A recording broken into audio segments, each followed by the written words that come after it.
اعوذ باللہ من الشیطان الرجیم۔ سورۃ البقرہ آیت نمبر 207 اور 208 انشاءاللہ آج ہم پڑھیں گے۔ بسم اللہ الرحمن الرحیم۔ ومن الناس، اور لوگوں میں سے کچھ ایسے ہیں، من یشری نفسہ، جو بیچ دیتے ہیں اپنی جان کو، ابتغاء مرضات اللہ، اللہ تعالیٰ کی رضا کو تلاش کرنے میں، واللہ رؤوف بالعباد، اور اللہ تعالیٰ بہت مہربانی کرنے والے ہیں بندوں کے ساتھ۔ یا ایھا الذین آمنوا، اے ایمان والو،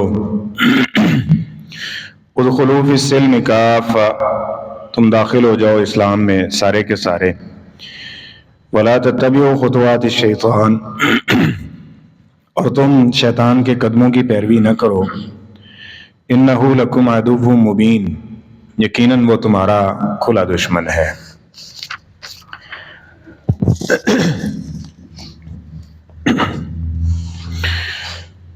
سابقہ آیات میں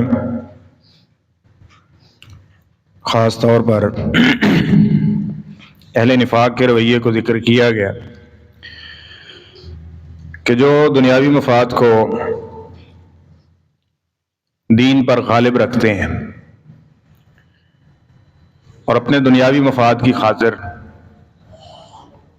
دین کو چھوڑنا ان کے لیے کوئی مشکل نہیں ہے، حتیٰ کہ وہ اپنی عادات اور چھوٹی موٹی یہ چیزیں ہیں اس کو چھوڑنے کی بجائے گناہ کے اندر اپنی عزت سمجھتے ہیں، جبکہ دوسری طرف اہل ایمان کا رویہ کیا ذکر کیا گیا کہ وہ اللہ کی رضا کو تلاش کرنے میں اگر انہیں اپنا آپ یعنی اپنی جان بھی دینی پڑے تو اس سے بھی گریز نہیں کرتے۔ منافق جو ہے صحیح معنوں میں اس کو علم ہی نہیں ہے، اللہ تعالیٰ کا تعارف ہی نہیں ہے، اور آخرت کے بارے میں اس کے معاملات سے ناواقف ہے، اور یہ سمجھ بیٹھتا ہے کہ بس یہی دنیا ہے اور اس کو بہتر کرنا ہے، اور جو اصل اس کی زندگی ہے آخرت والی اس کو بہتر کرنے کی کوئی فکر نہیں ہوتی، جس کی بنیاد پہ وہ کیا کرتا ہے، چھوٹی سی بات کے اوپر، چھوٹی سی چیز کے اوپر، چند ٹکے اور درہم و دینار کے اوپر اپنے ایمان کو بیچ دیتا ہے۔ ایمان کی اس کے ہاں کوئی قیمت ہی نہیں، ادا کی اس کو پہچان ہی نہیں ہے کہ یہ کتنی بڑی چیز ہے، حالانکہ اور جب اس چیز کا انسان کو علم ہو جائے کہ اللہ کی رضا کتنی بڑی چیز ہے تو پھر اس کو جان بھی دینی پڑے تو وہ اس کو حاصل کرنے کے لیے کوشش کرتا ہے۔ جس طرح ان کے نزدیک دنیا کی اہمیت ہے نا، تو اللہ رسول تک کو چھوڑ دیا دنیا کو حاصل کرنے کے لیے، اہمیت کس کی بنی؟ دنیا کی ان کے نزدیک، اور جن کے نزدیک اللہ اور اس کے رسول کی اہمیت ہے وہ باقی ساری چیزوں کو اللہ اور اس کے رسول کے لیے چھوڑنے کے لیے تیار ہیں۔ اس لیے ہمیشہ یہ یاد رکھیں کہ اللہ کی رضا اور خوشنودگی یہ سب سے بڑی چیز ہے، ورضوان من اللہ اکبر، اللہ کی جو خوشنودگی اور رضا ہے یہ سب سے بڑی چیز ہے، سب سے بڑی چیز ہے، اور جس بندے کو اللہ کی رضا اور خوشنودگی میسر آ گئی یہ دنیا آخرت کا سب سے بہترین اور کامیاب ترین انسان ہے، اور یہی وہ چیز تھی جن کو اہل ایمان نے حاصل کرنے کی کوشش کی، اور یہاں اللہ تعالیٰ نے ان کے اس مزاج کو ذکر کیا کہ جب انہیں معلوم ہو گیا کہ ہم یہ جو 360 کی پوجا کر کے سوچ اور نظریہ ہمیں دیا گیا تھا کہ ہمیں جنت مل جائے گی، یہ تو جھوٹ پر مبنی ہے، باطل ہے، اس سے تو اللہ راضی نہیں ہوتا بلکہ اللہ کی غصے اور ناراضگی کا سبب ہے یہ۔ اور اللہ راضی کیسے ہوتے ہیں؟ وہ محمد صلی اللہ علیہ وسلم نے جو بتلایا آپ کے دین آپ پر ایمان لانے کی وجہ سے ہوتے ہیں، تو پھر وہ آپ پر ایمان لے کے آئے، اور انہیں معلوم تھا کہ اگر ایمان لائے تو ہمیں جان بھی دینی پڑ سکتی ہے، لیکن انہوں نے جان دے دی، اس سے پیچھے نہیں ہٹے۔ تو اس بات کو سمجھنا اور یہ درس لیتے رہنا، یہ سمجھتے رہنا، ٹھیک ہے، کہ سب سے بڑی چیز کیا ہے اور ہمارا اصل مقصد کیا ہے؟ اللہ تعالیٰ کو راضی کرنا. ایمان کتنی بڑی دولت ہے. یہ چیزیں جب گاہے بگاہے وقفے سے یہ دماغ میں آتی رہیں گی، دل پہ اثر کرتی رہیں گی، تو انسان یہ ہے کہ فی الفور تو ایسا نہیں ہوتا نا، اس کی فطرت ہی ایسے رکھی گئی ہے. یہ 3-4 سال بعد یہ تھوڑا بہت کوئی زبان سے کوئی لفظ نکالنا شروع کرتا ہے. یہ سن کے آہستہ آہستہ اس کو عمل کی توفیق مل جاتی ہے. تو اس لیے اللہ کی رضا و خوشنودگی کا اصول، پھر صحابہ کرام رضوان اللہ تعالیٰ علیہ مجمعین کو دیکھ لیں. حضرت علی المرتضیٰ رضی اللہ تعالیٰ، علم نہیں ہے کہ نبی کریم صلی اللہ علیہ وسلم کے بستر پہ لیٹ رہا ہوں اور ان نے یہ منصوبہ بنایا ہوا ہے کہ نبی کریم صلی اللہ علیہ وسلم کو شہید کرنا ہے. تو اب یہ خطرے سے خالی تھا؟ نہیں تھا، لیکن نبی کریم صلی اللہ علیہ وسلم کا حکم ہے تو سوئے پڑے ہیں. حضرت ابوبکر صدیق رضی اللہ تعالیٰ عنہ جب آپ ان کو ہجرت کے لیے لے کے نکلے تو معلوم نہیں تھا کہ یہ سارا کچھ ہوگا، لیکن اس کے باوجود بھی ان سارے خطروں کو مول لیا. اور آل یاسر کی آپ باتیں سنتے رہتے ہیں. نبی کریم صلی اللہ علیہ وسلم نے انہیں فرمایا تھا نا، اصبروا یا آل یاسر، اے آل یاسر صبر کرو، فإن موعدکم الجنہ. اللہ تعالیٰ نے اس تکلیفوں کے بدلے جنت کے اندر تمہارے گھر اور مقام تیار کر رکھا ہے. ٹھیک ہے، تو انہوں نے یہ ساری چیزیں جھیلی، اتنے تکالیف اور مصائب، اور خود نبی کریم صلی اللہ علیہ وسلم نے بھی، اور پھر صحابہ کرام رضوان اللہ تعالی علیہ مجمعین کہ اللہ کی رضا و خوشنودگی کے اصول کے لیے جان تک، جس طرح کہ سورہ مجادلہ میں باپ کا ذکر ہوا، فرمایا ان کے اللہ اور اس کی رضا حاصل کرنے کے مقابلے کے اندر اگر ان کی دشمنی، یعنی اللہ کے دشمنوں کے صف میں کھڑے ہیں ان کے باپ، ان کے بھائی، ان کے بیٹے اور ان کا پورا خاندان، تو یہ ان سے اس لیے نفرت کر رہے ہیں کہ یہ اللہ اور اس کے رسول سے نفرت کرتے ہیں، اور ہم اللہ اور اس کے رسول سے محبت رکھنے والے ہیں، اور اسی سے اللہ تعالیٰ کی رضا ملے گی. تو ماں باپ کا راضی ہونا یہ بڑی چیز نہیں ہے، اللہ اور اس کے رسول کا راضی ہونا یہ سب سے بڑی چیز ہے. اور جب خاص طور پہ ماں باپ مخالف آ جائیں گے قرآن و حدیث کے، دین کے، تو پھر اللہ کو راضی کرنا یہ سب سے بڑی چیز ہے. تو لہذا ان نے ان ساری چیزوں کو چھوڑ دیا، حتیٰ کہ جنگ احد کا نقشہ آپ کے سامنے ہے، باپ ہے، بیٹا ہے، اور اس طرح رشتے دار ایک دوسرے کے مقابل کھڑے ہوئے ہیں، اور اپنی جانوں کا خطرہ ہے. 313 کیا چیز ہے بدر کے اندر، اور سامنے اتنا، لیکن اللہ اور اس کے رسول کی رضا و خوشنودگی کے لیے یہ سارا کچھ کرنے کے لیے تیار ہے. تو آج ہمیں یہ درس اور پیغام ہے کہ یہ چھوٹی چھوٹی چیزیں ہیں، جنت مفت میں مل رہی ہے. سچی بات یہ ہے کہ صحابہ کرام رضوان اللہ علیہ مجمعین نے جنت کمائی ہے، ہمیں تو لوٹ سیل میں مل رہی ہے نا. ان نے تو جنت کمائی اپنی جانیں دے کے، اپنا سارا مال جو ہے وہ اللہ کے راستے میں خرچ کر کے ہیں، اور اس کے ساتھ بس اوقات یہ چھوڑنا بھی پڑا ہجرت کے موقع پر کہ مال جان یہ سب، تو ان ساری چیزوں سے ان نے پیچھے رکھ کے اللہ کی رضا کو مقدم رکھا. تو آج ہم کہاں کھڑے ہیں؟ ہمیں بھی اس کو دیکھنا چاہیے کہ ہم کس چھوٹی چھوٹی باتوں کے اوپر دین کو پیچھے چھوڑ دیتے ہیں، اللہ رسول کو پیچھے چھوڑ دیتے ہیں، سنت کی اہمیت کو ہے نا اس کو اپنی نظر سے جو ہے وہ گرا دیتے ہیں. تو یہ چھوٹی چھوٹی چیزیں یہ مغفرت کا سامان ہے، یہ اللہ کی رضا و خوشنودگی کے اصول کا ذریعہ ہے. ان لوگوں نے تو جانے تک پیش کی اللہ کی رضا کو حاصل کرنے کی کوشش کی، اور ہم یہ سادہ سے اعمال امن کے حالت کے اندر وہ بھی اگر نہیں کر سکتے تو ہمیں اپنے ایمان پر بھی غور کرنا چاہیے، اور اس کے ساتھ اپنے اعمال کو بہتر کرنا چاہیے، تاکہ کہیں ایسا نہ ہو کہ انسان دوسری صف میں کھڑا ہو جائے. جبکہ مومنین کا طرز عمل یہ ذکر کیا گیا کہ اللہ کی رضا کے اصول کے لیے، جنت کے اصول کے لیے ان کو جان تک دینی پڑے تو وہ دینے سے گریز نہیں کرتے. پھر اللہ فرماتے ہیں واللہ رؤوف بالعباد. جب بندہ اس حد تک اسٹیج پہ پہنچ جاتا ہے پھر یہ تو نہیں ہو سکتا نا کوئی کسی کے لیے اتنا کچھ کرے، جان بھی دے دے اللہ کی رضا کو حاصل کرنی پھر اس کو ملے نا، یہ نہیں ہو سکتا. فرمایا واللہ رؤوف بالعباد، پھر اللہ بڑی مہربانیاں کرے گا ایسے بندے کے اوپر، بڑا اس کو انعام اور فضل عطا کرے گا. جس طرح کے صحابہ کرام کے بارے میں نبی کریم صلی اللہ علیہ وسلم نے ذکر کیا کہ فلاں کا محل ہے، فلاں کے لیے یہ چیز میں نے جنت میں دیکھی، اور جنت کی یہ خوشخبریاں یہ ساری ملی کس وجہ سے؟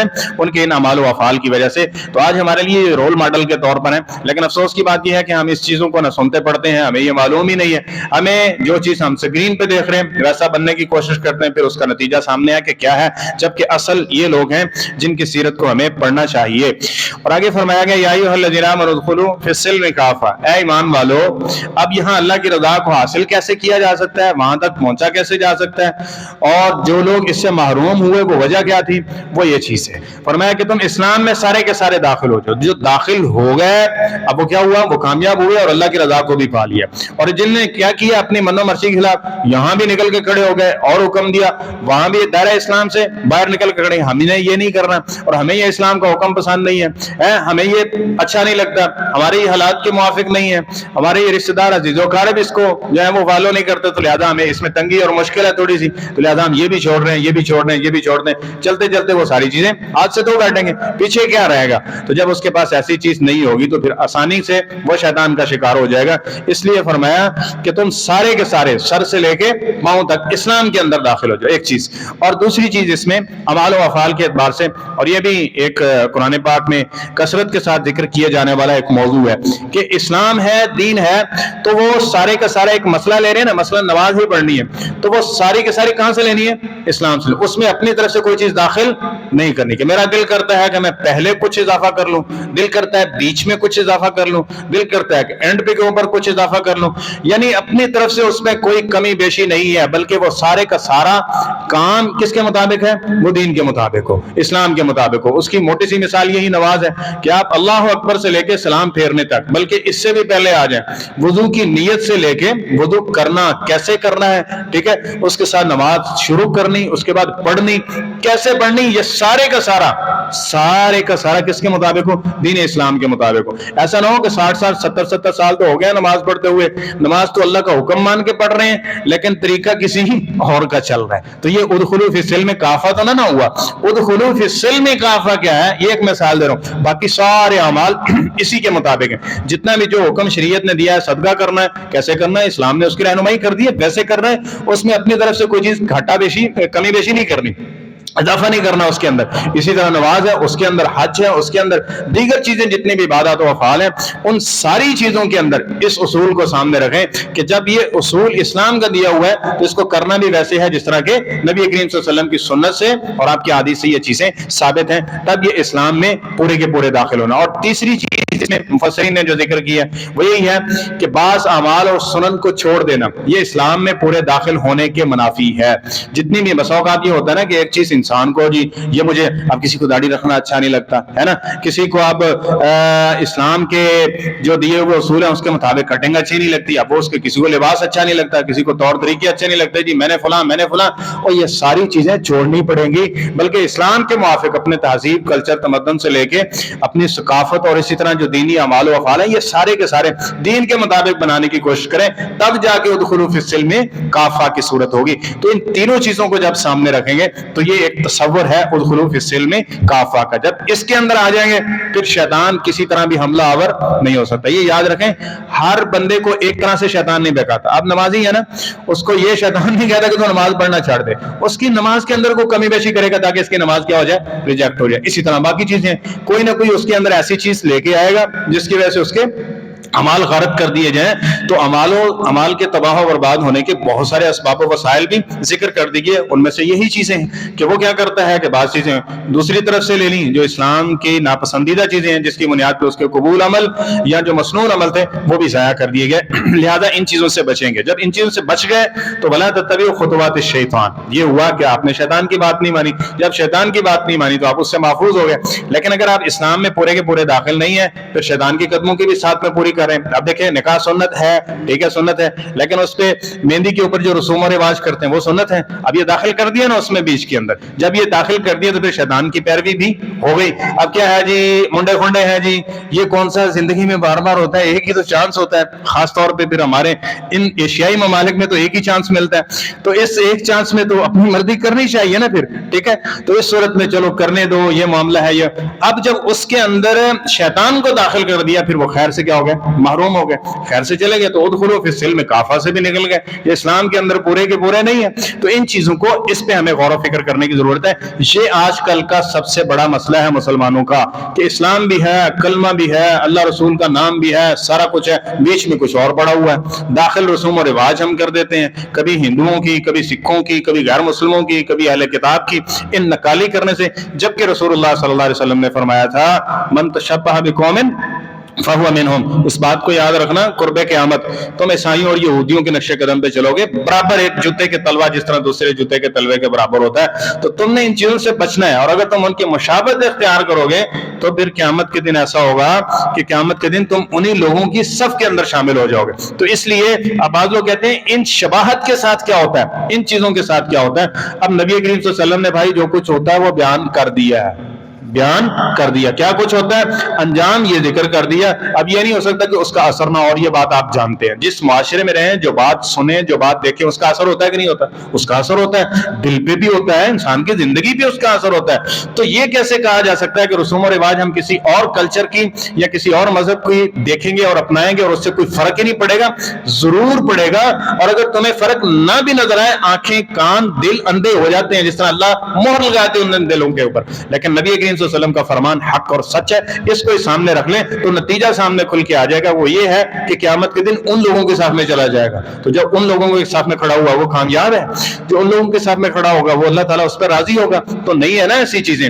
تو یہ ایک خطرناک مرحلہ ہے جس سے انسان کو شیطان پھسلا کے اپنے چنگل اور شکنجے کے اندر پھنسا لیتا ہے. لہذا یہ الگ طور پہ یہ ذکر کر دیا گیا کہ وَلَا تَتَّبِعُوا خُطُوَاتِ الشَّيْطَانِ, تم نے شیطانی باتوں, شیطانی اعمال و افعال, ان سے اپنے آپ کو بچانا ہے. کیوں؟ إِنَّهُ لَكُمْ عَدُوٌّ مُبِينٌ, وہ تمہارا دشمن ہے اور اس کو وقت چاہیے, موقع چاہیے, داؤ چاہیے.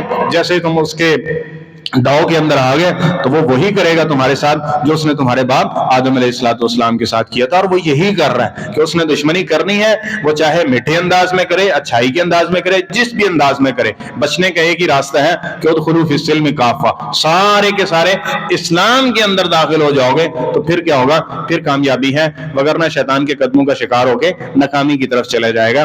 اللہ تعالیٰ ہم سب کو صحیح معنوں میں دین اسلام پہ سارے کا سارا اور کامل سے پیروی کرنے کی اور اس کی اتباع کرنے کی توفیق نصیب فرمائے. سبحانک اللہم و بحمدک.